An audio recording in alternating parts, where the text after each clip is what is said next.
Oke, bismillahirrahmanirrahim. Assalamualaikum warahmatullahi wabarakatuh. Kembali lagi di video saya kali ini, saya akan membahas tentang model infrastruktur jaringan. Video saya kali ini adalah bagian dari mata kuliah jaringan komputer dengan dosen pengampu Bapak Agus Prihanto. Masuk ke biodata mahasiswa. Sini adalah biodata saya, nama saya Muhammad atau Muaziman dengan NIM 2105121439. Saya dari kelas SI 2021A. Oke, kali ini adalah pokok atau apa saja yang akan kita bahas pada hari ini. Yang pertama kita akan membahas tentang sistem terdistribusi, yaitu penjelasan tentang sistem terdistribusi. Yang kedua ada data center, beserta penjelasannya juga. Yang ketiga adalah pembagian jaringan. Yang di sini kita akan membahas pembagian jaringan berdasarkan banyak hal atau banyak pembagi, dan yang terakhir adalah referensi atau landasan teori atau sumber materi dari pembahasan saya kali ini. Oke, kita lanjut ke bagian pertama, itu adalah sistem terdistribusi. Ya, di sini saya akan menjelaskan tentang sistem terdistribusi. Apa sih sistem terdistribusi itu? Jadi, definisi sendiri, sistem terdistribusi adalah kumpulan komputer otonom yang dihubungkan oleh jaringan dengan software yang dirancang untuk menghasilkan fasilitas komputerisasi terintegrasi, dianggap oleh pengguna sebagai satu sistem komputer tunggal. Nah, latar belakang sistem terdistribusi adalah adanya kebutuhan untuk berbagai informasi antar komputer dalam waktu yang cepat dan wilayah yang luas. Nah, di sini adalah contoh gambar dari sistem atau data terdistribusi, di mana ada server pusat, ada backup server, ada DB cabang. Ini sistem terdistribusi dari suatu perbankan bisa seperti ini ya. Ada backupnya, terus ada PC-nya. Ya, kita lanjut. Infrastruktur dari sistem terdistribusi. Yang pertama adalah jaringan komputer. Dan yang kedua ada berbagai perangkat keras dan perangkat lunak seperti tadi ya. Dan yang ketiga ada user atau komputer yang saling terkait dalam suatu jaringan. Nah, di sini kita masuk ke perbedaannya. Perbedaan antara sistem terdistribusi dan jaringan komputer antara lain adalah: yang pertama, pada jaringan komputer pemrosesan data dilakukan oleh masing-masing komputer. Pada jaringan terdistribusi atau sistem terdistribusi, pemrosesan data dilakukan oleh semua komputer. Yang kedua, model pada jaringan komputer adalah client server, sedangkan pada sistem terdistribusi adalah host yang saling terhubung. Dan yang ketiga, pada jaringan komputer kualitas data dipengaruhi oleh penyedia yang digunakan, sedangkan pada sistem terdistribusi kualitas atau suatu data dipengaruhi oleh sebuah sistem yang menjalankan. Nah, kita masuk ke pembahasan yang kedua. Tadi cukuplah masuk tentang sistem terdistribusi. Kita masuk ke pembahasan tentang data center. Nah, data center ini adalah sebuah infrastruktur teknologi yang menjadi pusat penyimpanan data dalam skala besar. Biasanya data center juga digunakan sebagai tempat instalasi komputer server tingkat enterprise yang berisi database untuk website atau aplikasi.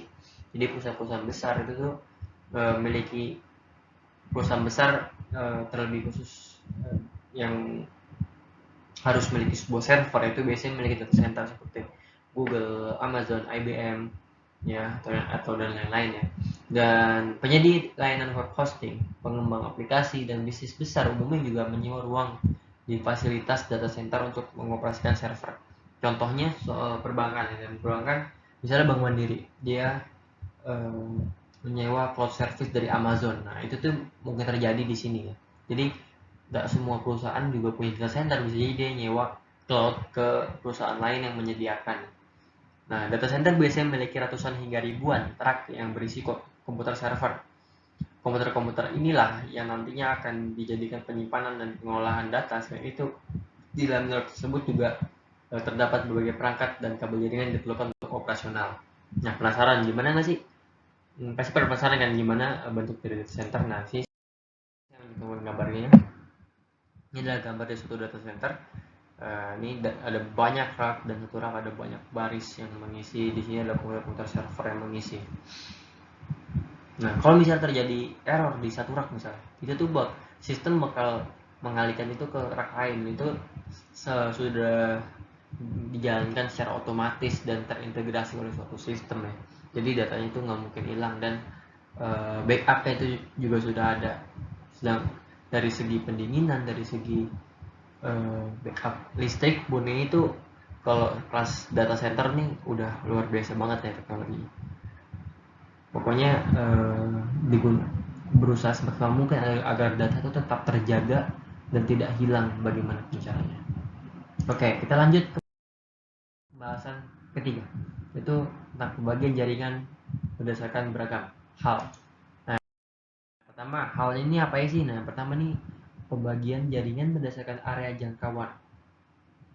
Yaitu di sini saya membagi menjadi 4. Yang pertama ada PAN atau Personal Area Network dengan jangkauan 1-10 meter saja, digunakan seperti dalam ruangan kelas ataupun rumah. Ini lokal ya, misalnya suatu printer berhubungan dengan beberapa komputer, yaitu lokal ya, lokal personal ya, jadi satu rumah atau satu kelas saja. Nah, LAN itu Local Area Network dengan jangkauan 10-1000 meter digunakan untuk menghubungkan gedung antar gedung atau kelas antar kelas. Nah, jadi bisa dalam suatu sekolah ataupun dalam suatu universitas, menghubungkan beberapa fakultas itu juga bisa ya, itu Local Area Network. Dan selanjutnya adalah MAN atau Metropolitan Area Network yang dengan jangkauan 10.000 sampai 1.000 meter digunakan untuk menghubungkan antar kota ataupun antar kecamatan ataupun antar wilayah ya, yang jangkauannya lebih besar lagi dari suatu area lokal. Nah, dan yang terakhir ada WAN atau Wide Area Network. Ada bisa ini di sini bisa wide, bisa world ya. Karena jangkauannya ini 100.000 sampai 1 juta meter digunakan untuk menghubungkan beberapa negara. Jadi ini internet ya, internet yang kita gunakan ini masuknya ke WAN. Nah, selanjutnya ada berdasarkan media pengantarnya. Yang pertama ada wireline network yang berbasis kabel, dan kedua ada wireless network yang nirkabel. Jadi wireline network sendiri adalah jaringan komputer yang menjadikan kabel sebagai media pengiriman paket data. Biasanya kabel berskala kecil sampai menengah menggunakan kabel serat tembaga LAN, ataupun untuk skala besar jenis kabel yang digunakan adalah fiber optik atau serat optik.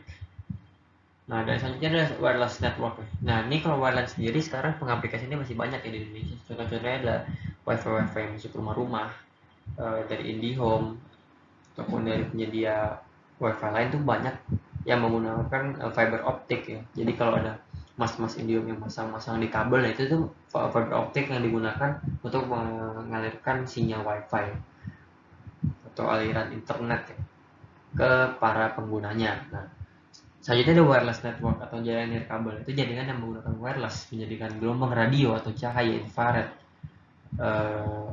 sebagai pengantar jaringan ya, pengantar datanya tersebut. Nah, frekuensi yang banyak digunakan pada saat ini adalah 2.4 GHz dan 5.8 GHz. Nah, GHz ini GHz ya. Sedangkan infrared biasanya hanya PTP atau point to point dengan jarak yang dekat. Dan selanjutnya berdasarkan topologinya, di sini ada 6 topologi yang saya cantumkan. Yang pertama ada ring. Ya, di sini topologi ring bentuknya ring ya, memutar seperti lingkaran, dan jika ada satu jaringan terputus maka jaringan akan ikut terputus juga. Jadi ada bus yang boleh dibilang lebih advance dari ring ya, karena kalau satu jaringan terputus misalnya kalau tadi kan satu terputus nih, nah otomatis semuanya udah nggak bisa jalan. Kalau bus ini misalnya terputus, nah 4 komputer ini masih bisa jalan. Sedangkan sih ada star ini ciri khasnya adalah mempunyai hub di tengah-tengah itu server. Nah, jadi star ini jika ada satu komputer yang error ataupun terputus, nah itu tidak akan mempengaruhi komputer lainnya. 4 komputer lain itu tidak akan terpengaruhi. Jadi ada tree ada pengembangan dari star yang memiliki hub. Di sini ada hub utama dan hub sekunder. Jadi di sini sama ya, kalau misalnya ini terputus tidak akan mempengaruhi komputer ataupun servernya.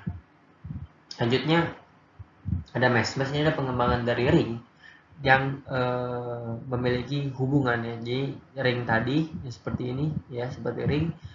Nah, antar komputer itu dihubungkan agar apa? Agar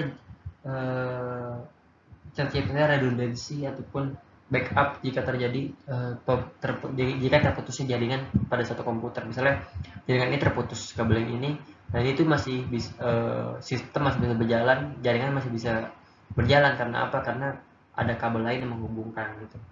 Nah, selanjutnya ada hybrid. Hybrid adalah penggabungan dari star dan ring. Nah, ini lebih efisien ketimbang